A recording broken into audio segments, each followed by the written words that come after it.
இன்றைக்கி நான் வந்து ஒரு சீக்கிரமாக ஈஸியாக பண்ணக்கூடிய ஒரு போண்டா, அது பைத்தம்பருப்பில் நான் போண்டா செஞ்சு காட்ட போகிறேன்.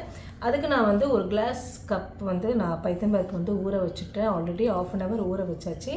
அதுக்கப்புறம் இதுக்கு தேவையான வந்து கூட ஆட் பண்ண வேண்டியது வந்து ஒரு 1.5 ஸ்பூன் வந்து நான் இது அரிசி மாவு எடுத்துருக்கேன். அப்புறம் வந்து மிளகாத்தூள் எடுத்து வச்சுருக்கேன். அப்புறம் தேவையான அளவு உப்பு, அப்புறம் பெருங்காயத்தூள், கொஞ்சம் கொத்தமல்லி.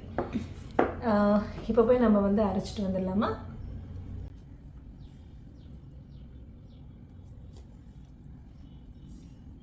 இப்போ வந்து நம்ம வந்து அது ஒரு மழை நம்ம அரைச்சிட்டு வந்தாச்சு. இப்போ நம்ம வந்து இதில் இருக்கிறது எத்தனையுமே இதில் ஆட் பண்ணிக்க வேண்டியதான்.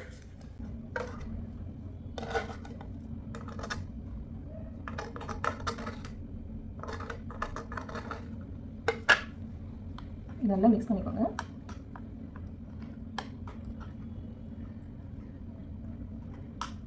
இப்போ இந்த போண்டாக்கு வந்து எல்லாத்தையும் நான் மிக்ஸ் பண்ணி ரெடியாக வச்சாச்சு. நான் வந்து இப்போது இதுக்கு ரீஃபைண்ட் ஆயில் தான் நான் யூஸ் பண்ணுறேன். மோஸ்ட்லி ஃப்ரை இதுக்கு வந்து ரீஃபைண்ட் ஆயில் தான் நான் யூஸ் பண்ணுறேன். ஸோ ரீஃபைண்ட் ஆயில் போட்டாச்சு. கொஞ்சம் நேரம் அது வந்து சூடானதுக்கப்புறம் நம்ம வந்து போண்டா எடுத்து போட வேண்டியதுதான்.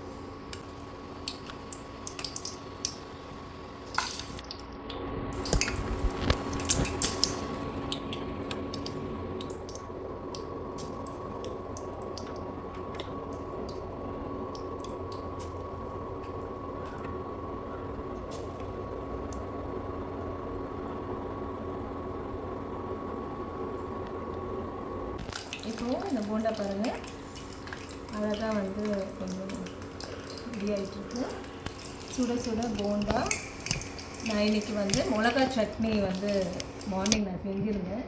ஸோ ஆயிடுச்சு. ஸோ இப்போ நம்ம ஆஃப் பண்ணிக்கலாம்.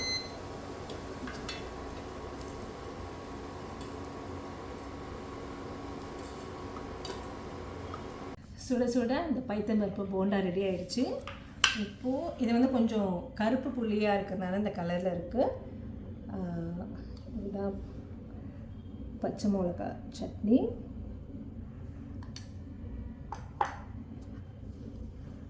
சூடான போண்டா வித் மிளகா சட்னி ரெடி ஆகிடுச்சு. சாப்பிடலாமா?